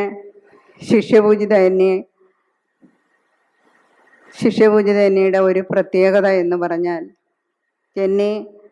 ഞാൻ വരുന്ന സമയത്ത് ജെന്നി 6ാം ക്ലാസ്സിൽ പഠിക്കുകയാണ്. സത്യത്തിൽ നമ്മൾ ഒരുമിച്ച് ഉണ്ടും ഉറങ്ങിയും കിടന്നും ഒരുമിച്ച് ഭക്ഷണം കഴിച്ചും അങ്ങനെ ജീവിച്ചു വന്നവരാണ്. അങ്ങനെ ജീവിച്ചു വന്നെങ്കിലും വ്യത്യസ്തമായിട്ട് ജെന്നിക്കയുടെ പ്രായത്തേക്കാൾ പക്വതയും ജെന്നിക്ക് ഭയങ്കരമായ പ്രാർത്ഥനയും ഒന്നിനോടും ഒരാഗ്രഹമില്ലാത്ത ഒരു നല്ല സ്വഭാവമായിരുന്നു ജെന്നിയുടെ രീതി. എന്ന് വെച്ചാൽ ആരെങ്കിലും എന്തെങ്കിലും സാധനം കൊണ്ടുവന്ന് കൊടുത്താൽ പോലും ജെന്നി ആ സാധനം മറ്റുള്ളവർക്ക് വേണ്ടിയിട്ട് കൊടുക്കും. ജെന്നി ഉപയോഗിക്കത്തില്ല. അത്ര ഇതിലായിട്ട് ജെന്നി ആ പക്വതയിലും സ്നേഹത്തിലും ഗുരുവിനോടുള്ള ആ ഉറച്ച വിശ്വാസത്തിലും ജെന്നി പോയിക്കൊണ്ടിരുന്നു. ഇങ്ങനെ ഞാൻ പറഞ്ഞില്ലേ, 2-3 പേരിങ്ങനെ ദർശനം ഉണ്ടായി അവർ മാറിപ്പോയി എന്ന് പറഞ്ഞതിന് ശേഷം പിന്നെ ശിഷ്യപൂജിതന്യെ കൊണ്ടാണ് എല്ലാ കാര്യവും ചെയ്യിപ്പിച്ചുകൊണ്ടിരുന്നത്. അപ്പം ഗുരു എന്നെ ഒരു ദിവസം വിളിച്ചിട്ട് പറഞ്ഞു, എടീ ഇവളുടെ ശരീരത്തിന് പറ്റുന്ന രീതിയല്ല ഇവള് ചെയ്യുന്നത്, ഇവളെ നീ ശ്രദ്ധിച്ചോണം, ഇവിടെ ആഹാര കാര്യങ്ങളെല്ലാം നീ ശ്രദ്ധിക്കണം എന്ന് പറഞ്ഞ് ഗുരു എന്നെ ഏൽപ്പിച്ചു. ഞാൻ അതുപോലെ തന്നെ ശ്രദ്ധിക്കുകയും ചെയ്തു. ഒരു ദിവസം രാവിലെ ഗുരുവിന് ഞാൻ ചായ കൊടുത്തിട്ട് ഗുരുവിന് ജെന്നിക്കും ഗുരു പങ്ക് കൊടുത്തു. നമുക്കെല്ലാവർക്കും പങ്ക് തന്നു. പങ്ക് വാങ്ങിച്ച് കഴിച്ചിട്ട് ജെന്നി അപ്പോഴേ പോയി പ്രാർത്ഥിക്കാൻ പോയതാണ്. ഇപ്പോഴത്തെ കുടിലിൻ്റെ അവിടെ ഒരു ചെടിയും മരങ്ങളും എല്ലാം ആയിട്ട് കൂട്ടം കൂടി നിൽക്കുന്ന ഒരു സ്ഥലത്ത് ജെന്നി പോയിരുന്ന് പ്രാർത്ഥിക്കുവാണ്. രാവിലെ 7 മണി 6 മണി ആയപ്പോൾ ഗുരുവിൻ്റെ അടുത്തുനിന്ന് പോയതാണ്. ജെന്നിയെ പിന്നെ കാണുന്നില്ല. അപ്പോൾ 9 മണിക്ക് ഗുരുവിന് ഭക്ഷണം കൊണ്ട് ചെന്നപ്പം ഗുരു ചോദിച്ചു, എടീ അമൃത എവിടെ? അപ്പം ഞാൻ പറഞ്ഞു, ഗുരുവേ എനിക്ക് കണ്ടില്ല എന്ന് പറഞ്ഞു. അപ്പം ഗുരു പറഞ്ഞു, നീ ശ്രദ്ധിച്ചില്ലേ, നീ പോയി നോക്ക് അവളെവിടെയാണെന്ന്, അവളെവിടെയെങ്കിലും ഇരുന്ന് പ്രാർത്ഥിക്കുമായിരിക്കും എന്ന് പറഞ്ഞു. അപ്പം ഞാൻ ചെന്ന് നോക്കി, ജെന്നി എവിടെയാണ് എന്താണെന്ന് ചെന്ന് നോക്കി. അവസാനം കണ്ടുപിടിച്ചത് ഇങ്ങനെ ഈ കുടിലിൻ്റെ അപ്പുറത്ത് ഈ ചെടിയുടെ എല്ലാം ഇടയ്ക്ക് ഇരുന്ന് പ്രാർത്ഥിക്കുവാണ്. സൂര്യൻ ഉദിച്ചുയർന്നിരിക്കുന്ന പകൽ 9 മണി 9:30 10 മണി ആയിരിക്കുന്ന. അപ്പം മുഖത്തോട്ട് ഈ വെയിലടിച്ചിട്ട് മുഖമെല്ലാം ചുമന്ന് വിയർത്തൊഴുകി ഇങ്ങനെ പ്രതിമ പോലെ ഇരിക്കുന്ന ഒരു രൂപം. ഞാൻ ഗുരുവിനോട് വന്ന് പറഞ്ഞു, ഗുരുവേ ഇങ്ങനെ ഇരിക്കുന്നു, പ്രാർത്ഥിച്ചുകൊണ്ടിരിക്കുവാണെന്ന് പറഞ്ഞു. അപ്പം ഗുരു എന്നോട് പറഞ്ഞു, നീ ഒരു കാര്യം ചെയ്യ്, അവിടെ അടുത്ത് ചെന്നിട്ട് എന്തെങ്കിലും ഒരു സാധനം എടുത്ത് ഒരു ശബ്ദം ഉണ്ടാക്കാൻ പറഞ്ഞു. അപ്പം ഗുരുവിന് ചൂട് സഹിക്കാൻ പറ്റാതെ ഇന്നത്തെ കുടിലിനോട് ചേർന്ന് നിങ്ങൾക്കൊക്കെ കാണാൻ പറ്റും ഒരു ടാങ്ക്.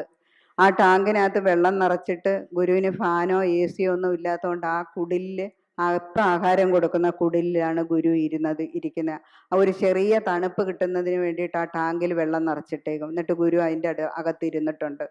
ആ അപ്പം ഗുരു എന്നോട് പറഞ്ഞു, ആ ടാങ്കിനകത്ത് എന്തെങ്കിലും ഒരു ശബ്ദം ഉണ്ടാക്കാൻ. അപ്പം ഞാൻ കല്ലെടുത്തിട്ടു. എന്നിട്ടും ജെന്നി ആ ശബ്ദമൊന്നും കേട്ടിട്ട് ഉണരുന്നില്ല.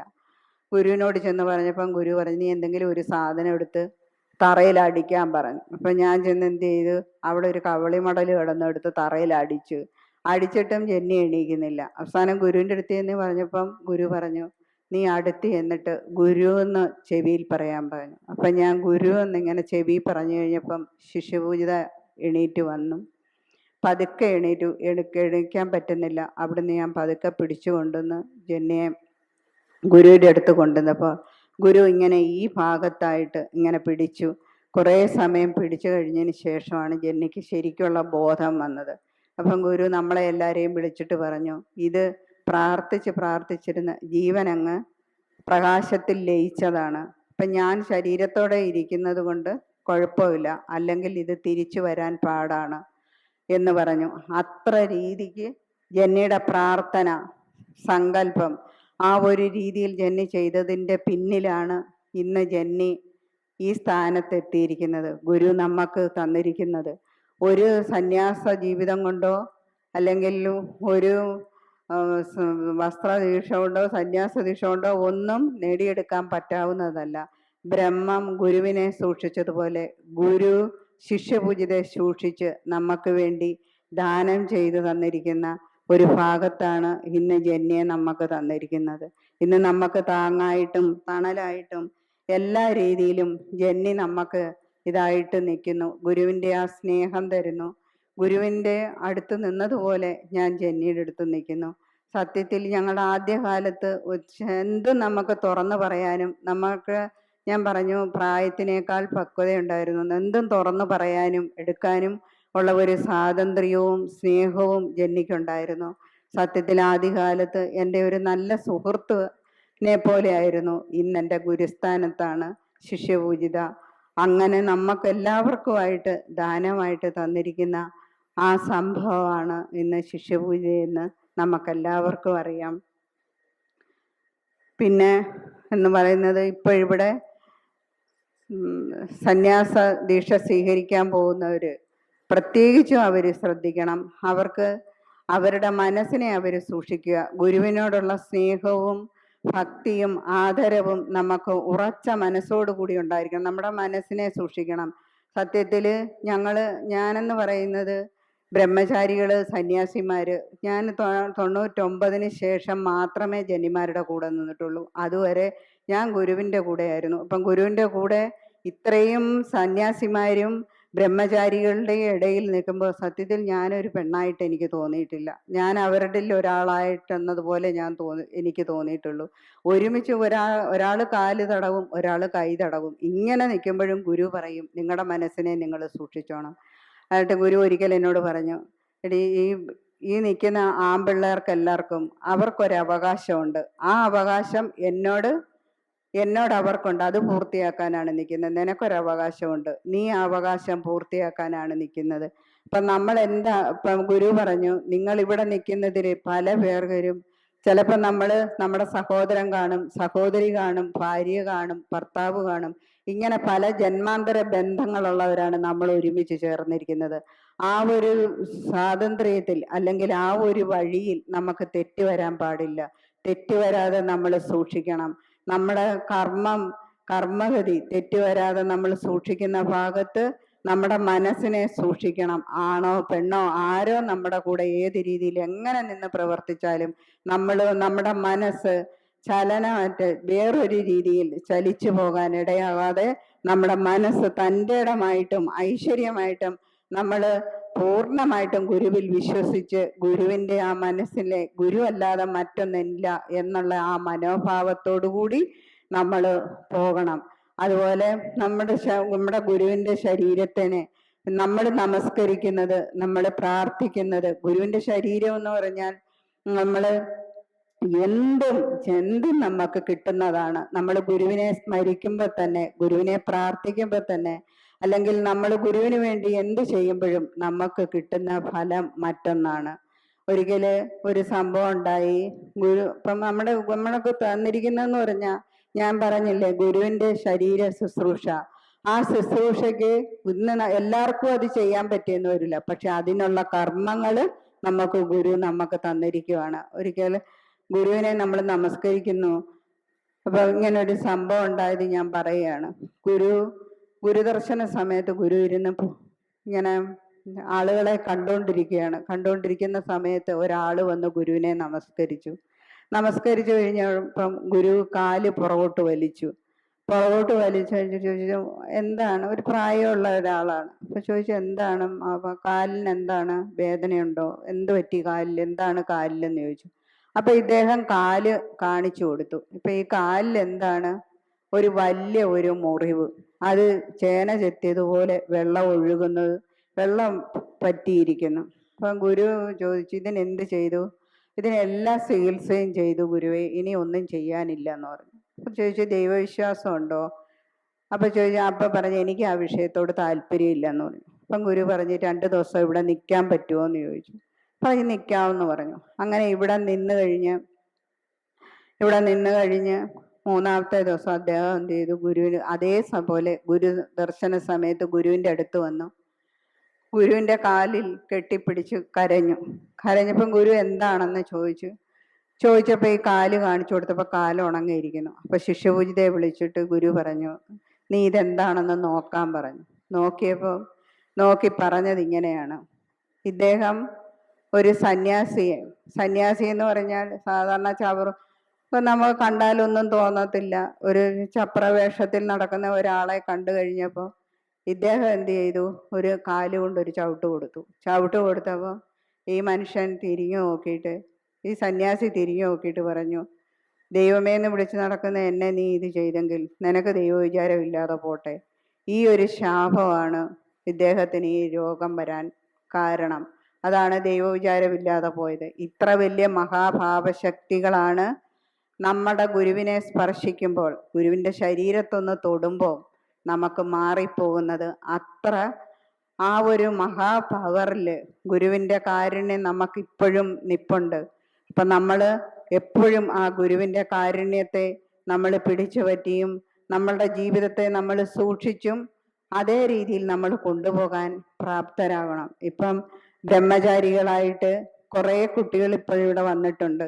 ഗുരു ഒരിക്കൽ വിശ്വസാംസ്കാരിക സംഘടന എന്ന ഇത് രൂപം കൊണ്ടപ്പം ഗുരു പറഞ്ഞു, ഇതിനു വേണ്ടി പ്രവർത്തിക്കാൻ ഒരു കുഞ്ഞില്ലല്ലോ, ഇത് ലോകം മൊത്തം അറിയേണ്ട സമയം കഴിഞ്ഞല്ലോ എന്ന് പറഞ്ഞു. ഇന്ന് 10-30 ബ്രഹ്മചാരികൾ ഇതിനകത്തുണ്ട്. നിങ്ങൾ 10 പേര് അതിനു വേണ്ടി, എൻ്റെ ഗുരുവിന് വേണ്ടി ജീവനും ജീവിതവും ഞാൻ സമർപ്പിച്ച് ജീവിക്കും, ഞാൻ അന്ത്യം വരെ അതിനു വേണ്ടിയിട്ട് പ്രവർത്തിക്കും എന്നുള്ള ഒരു വാശി നിങ്ങളുടെ മനസ്സിലുണ്ടായി. നിങ്ങൾ അങ്ങനെ 10 പേരെ, അങ്ങനെ 1000 പേരെ ഗുരുവിൻ്റെ രംഗത്തേക്ക് കൊണ്ടുവരുന്നതിനുള്ള ബ്രഹ്മചര്യ സ്വഭാവത്തിൽ മനസ്സിനെ സൂക്ഷിച്ച് അന്ത്യം വരെ എനിക്കിത് കൊണ്ടുപോകാൻ കഴിയണം. ഗുരുവിൻ്റെ സ്നേഹം അത്ര വലുതാണ്. ആ വലുതിൽ ഗുരുവിൻ്റെ കരുതലാണ്. ഇപ്പം ഞാൻ ഋഷിനായിനിയുടെ കാര്യമൊക്കെ പറഞ്ഞ എന്തിനാണ്, ഗുരുവിനെ ഇങ്ങനെ ഓരോരുത്തരെ കൊണ്ടുവരുന്നതിനും ഗുരുവിന് കരുതലുണ്ട്. ഗുരു ഒരു കർമ്മം തരുന്നതിനൊരു കരുതലുണ്ട്. ഇപ്പൊ കൊച്ചു കുട്ടികളായിട്ടുള്ള വന്നവര് ആൺകുട്ടികളുണ്ട്, പെൺകുട്ടികളുണ്ട്. ഗുരുവിൻ്റെ കരുതലാണ്. ആ കരുതലും സ്നേഹവുമാണ് ഓരോ വീട്ടിൽ നിന്നും എനിക്ക് കുഞ്ഞുണ്ടാവും എന്ന് പറഞ്ഞ്, ഇന്ന് ഒരു കുഞ്ഞില്ലല്ലോ എന്ന് പറഞ്ഞിട്ടെങ്കിൽ ഇന്ന് 1000 കുഞ്ഞുങ്ങൾ ഗുരുവിൻ്റെ പിന്നിൽ നിന്ന് ഗുരുവിനെ സ്നേഹിക്കാനും ഗുരുവിൻ്റെ മഹത്വം ഉൾക്കൊള്ളാനും ഇന്ന് വന്നിരിക്കുകയാണ്. പക്ഷെ നിങ്ങൾക്ക് തെറ്റ് വരരുത്. നിങ്ങൾ അന്ത്യം വരെ അതിനെ സൂക്ഷിച്ച് ഗുരുവിൻ്റെ കാരുണ്യത്തോടും സ്നേഹത്തോടും കൂടി ഞങ്ങൾക്ക് അന്ത്യം വരെ പ്രവർത്തിക്കാൻ കഴിയണമേ എന്നുള്ള പ്രാർത്ഥനയോടുകൂടിയും ഈ വസ്ത്രം സ്വീകരിക്കുമ്പോൾ നമുക്ക് വസ്ത്രം മാത്രം പോരാ, നമ്മുടെ ഭാവം, നമ്മുടെ സ്നേഹം, വിനയം, സത്യസന്ധത, ഇത് നമ്മുടെ മുഖമുദ്രയായിട്ട് നമ്മൾ സൂക്ഷിച്ചില്ലെങ്കിൽ നമുക്കൊന്നും നേടാൻ പോകുന്നില്ല. നമുക്ക് അധികാരമോ മറ്റ് കാര്യങ്ങളോ അല്ല വലുത്. ഗുരുവിനോടുള്ള സ്നേഹവും മഹിമയും കാരുണ്യവും എൻ്റെ ജീവിതത്തിൽ ഉണ്ടാകണം. ആ ജീവിതത്തിൽ ഗുരു എന്താണ് എന്നിൽ നിയുക്തമാക്കിയിരിക്കുന്നത്, അല്ലെങ്കിൽ എന്നിൽ എന്താണ് ഉദ്ദേശിക്കുന്നത്, ആ ഉദ്ദേശശുദ്ധിയോളം എനിക്ക് പ്രവർത്തിക്കാൻ കഴിയുമാറാകണം എന്ന് ഗുരുവിനോടുള്ള പ്രാർത്ഥന നിങ്ങൾക്ക് എപ്പോഴും ഉണ്ടായിരിക്കണം എന്ന് പറഞ്ഞുകൊണ്ട് ഞാൻ എൻ്റെ ഗുരുപാദത്തിൽ എൻ്റെ വാക്കുകൾ സമർപ്പിക്കുന്നു. സദ്ഗുരുവേ ശരണം. 1992 മാർച്ച് മാസത്തിലാണ് ഞാൻ ഈ ആശ്രമത്തിൽ എൻ്റെ സഹോദരിയോടും കുടുംബത്തോടുമൊപ്പം ആശ്രമത്തിലെത്തുന്നത്. അന്ന് ഞാൻ ആശ്രമത്തിൽ വരികയും എൻ്റെ ഗുരുവിനെ എനിക്ക് കാണാനും സംസാരിക്കാനും പറ്റി. പിന്നെ എപ്പോഴും എനിക്ക് ഗുരുവിൻ്റെ അടുത്ത് വന്ന് പോകാനുള്ള അവസരമുണ്ടായില്ല. അവർക്ക് സൗകര്യം കിട്ടുമ്പോഴൊക്കെ മാത്രമേ എനിക്ക് വന്നു പോയിരുന്നുള്ളൂ. പിന്നെ സമയബന്ധിതമായത് അവസാനിപ്പിക്കേണ്ടതുള്ളതുകൊണ്ട് ഞാൻ ഒന്നും പറയുന്നില്ല. എല്ലാം ജന്നി പറഞ്ഞു കഴിഞ്ഞു. ഞാൻ എൻ്റെ കർത്തവ്യത്തിലേക്ക് കടക്കുകയാണ്. കൃതജ്ഞത അർപ്പിക്കുക എന്നുള്ളതാണ് എൻ്റെ കർത്തവ്യം. ആദ്യമായി ഇവിടെ ഏറ്റവും ഹൃദയസ്പർശിയായ ഒരു പ്രഭാഷണം നമുക്കായി തന്ന സുഭദ ജന്നിക്ക്, സർവാദരണീയ സുഭദ ജന്നിക്ക് ഞാൻ എൻ്റെ ഏറ്റവും സ്നേഹത്തോടെ ഗുരുനാമത്തിൽ കൃതജ്ഞത അർപ്പിക്കുന്നു. അതുപോലെ ഇവിടെ സ്വാഗതം ആശംസിച്ച ശ്രീ പ്രദീപ് സാർ, അദ്ദേഹത്തിൻ്റെ വാക്കുകളും നമ്മളെല്ലാവരും ശ്രവിച്ചു. അതിനും ഞാൻ ഗുരുനാമത്തിൽ കൃതജ്ഞത അർപ്പിക്കുന്നു. പിന്നെ ഈ അനുഭവം പങ്കുവച്ച ശ്രീ രത്നമാമ, അമ്മയ്ക്കും ഞാൻ ഗുരുനാമത്തിൽ കൃതജ്ഞത അർപ്പിക്കുന്നു. പിന്നെ സർവാദരണീയരും ആദരണീയരുമായ എല്ലാ സന്യാസിനിമാർക്കും ബ്രഹ്മചാരിണിമാർക്കും ഇത്രയും നേരം ഇവിടെ എല്ലാ തിരക്കുകളും വിട്ട് ഇവിടെ വന്ന് ഇത് കേൾക്കാനായി ഇരുന്ന ഈ മഴയത്തും എല്ലാം വന്ന രക്ഷകർത്താക്കൾക്കും എല്ലാവർക്കും ഗുരുനാമത്തിൽ കൃതജ്ഞത അർപ്പിക്കുന്നു. സദ്ഗുരുവേ ശരണം.